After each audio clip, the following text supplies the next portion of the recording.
बिहार के सहरसा जिले के धमसेना गांव में रविवार देर शाम उस समय मातम छा गया जब नेपाल के विराटनगर में संदिग्ध परिस्थितियों में मृत पाए गए प्रिंस यादव का पार्थिव शरीर उनके पैतृक गांव पहुंचा। शव के गांव पहुंचते ही परिजनों का रो रो कर बुरा हाल हो गया।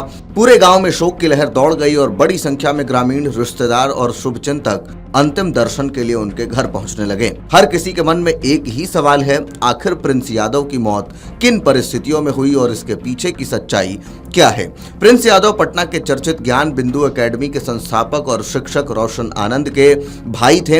हाल के दिनों में रोशन आनंद और कोचिंग जगत से जुड़े विवादों के कारण उनका नाम भी चर्चा में रहा था। बताया जा रहा है कि एक मामले में नामजद होने के बाद प्रिंस यादव नेपाल के विराटनगर में रह रहे थे। इसी दौरान उनका शव एक होटल के कमरे से बरामद किया गया। होटल के कमरे में शव मिलने की सूचना के बाद स्थानीय प्रशासन और नेपाल पुलिस सक्रिय हो गई। प्रारंभिक जांच में मामला संदिग्ध माना जा रहा है और पुलिस विभिन्न पहलुओं से जांच कर रही है। नेपाल पुलिस ने इस मामले में 5 संदिग्ध युवकों को हिरासत में लेकर पूछताछ शुरू कर दी है। अधिकारियों का कहना है कि मौत के वास्तविक कारणों का खुलासा पोस्टमार्टम रिपोर्ट आने के बाद ही हो सकेगा। पोस्टमार्टम की प्रक्रिया पूरी कर ली गई है, लेकिन अभी तक आधिकारिक रिपोर्ट सार्वजनिक नहीं की गई है। ऐसे में परिवार और स्थानीय लोगों की नजर अब जांच एजेंसियों की रिपोर्ट पर टिकी हुई है। प्रिंस यादव का पार्थिव शरीर जैसे ही धमसेना गांव पहुंचा, माहौल बेहद भावुक हो गया। परिजन अपने बेटे और भाई को अंतिम बार देखकर फफक फफक कर रो पड़े। महिलाओं की चीख पुकार और परिजनों के विलाप ने पूरा वातावरण गमगीन कर दिया। ग्रामीणों ने बताया कि प्रिंस यादव मिलनसार और व्यवहार कुशल व्यक्ति थे। उनकी अचानक मौत की खबर ने पूरे इलाके को झकझोर कर रख दिया है। इधर पटना में भी इसी मामले को लेकर हलचल तेज हो गई है। ज्ञान बिंदु एकेडमी के संचालक रोशन आनंद की जमानत याचिका पटना सिविल कोर्ट ने मंजूर कर ली है। एडीजी 33 कोर्ट में सुनवाई के बाद उन्हें राहत मिली है। माना जा रहा है कि जमानत मिलने के बाद रोशन आनंद अपने भाई के अंतिम संस्कार में शामिल हो सकेंगे।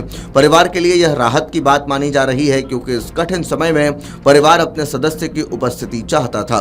घटना की जानकारी मिलते ही प्रसिद्ध शिक्षक एसके झा भी पटना से धमसेना गांव पहुंचे।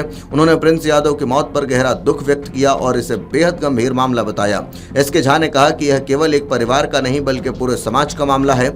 उन्होंने मांग की कि मामले में निष्पक्ष, पारदर्शी और इसी के साथ उच्च स्तरीय जांच कराई जाए ताकि सच्चाई सामने आ सके। उन्होंने कहा कि यदि इस घटना के पीछे किसी भी प्रकार की साजिश या फिर आपराधिक षड्यंत्र है तो दोषियों के खिलाफ सख्त कार्रवाई होनी चाहिए।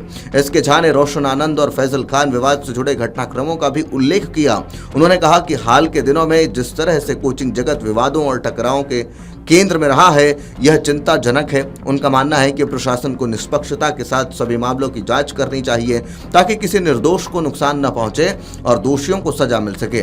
स्थानीय निवासी अमर यादव ने भी घटना पर गहरा दुख व्यक्त किया। उन्होंने कहा कि इस घटना ने पूरे परिवार को तोड़कर रख दिया है। अमर यादव ने केंद्र सरकार से मांग की कि वह नेपाल सरकार के साथ समन्वय स्थापित कर मामले की गहन जांच सुनिश्चित करें।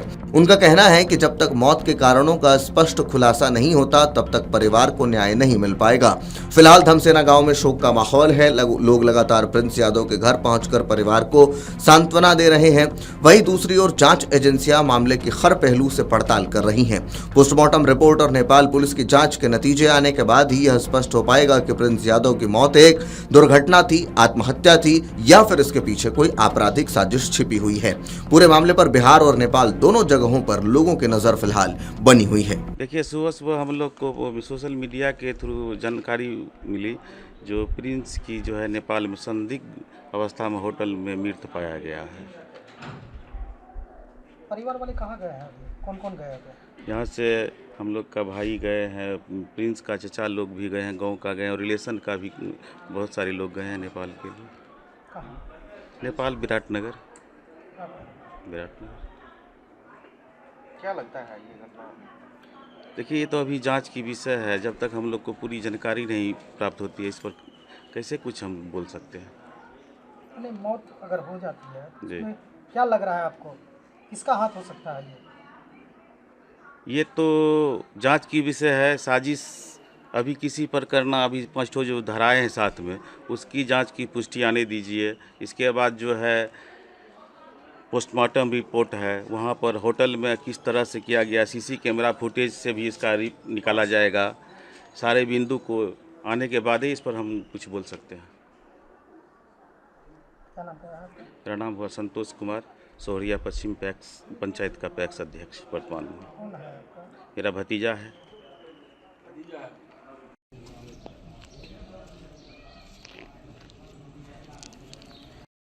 तो बताइए क्या हुआ है, देख रहे हैं कि प्रिंस की मौत हुई की जानकारी हुई है। जी, ये तो हम लोग को भी सोशल मीडिया के माध्यम से ही पता चला है। प्रिंस की संदिग्ध अवस्था में मौत हो गई है। प्रिंस कहाँ चला गया था? प्रिंस का सोशल मीडिया पर पता चला है कि वो नेपाल में था।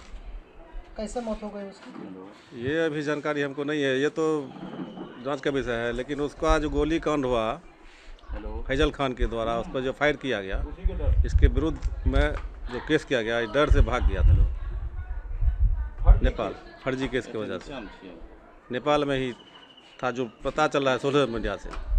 और आज हम लोग को सुबह पता चला कि उसका मृत्यु हो गया है। किस अवस्था हुआ, कैसे हुआ है, ये तो जांच का विषय है। जी, डेड बॉडी कहाँ है, कैसे लाया जाएगा, इसकी कोई जानकारी? ये अभी कोई जानकारी हम लोग को नहीं है। कैसे लाया जाएगा, क्या होगा। हम लोग के यहाँ से गया है। जी, नहीं, थाना वालों को हम लोग सूचना नहीं दी है। क्या नाम है आपका? मेरा नाम राजीव कुमार है। कौन है आप? हम उनके चाचा हैं। आपके राज्य की खबरें, आपके शहर की खबरें सबसे पहले जानने के लिए देखते रहें अमर उजाला। चैनल को सब्सक्राइब जरूर कर लें और पाएं हर अपडेट।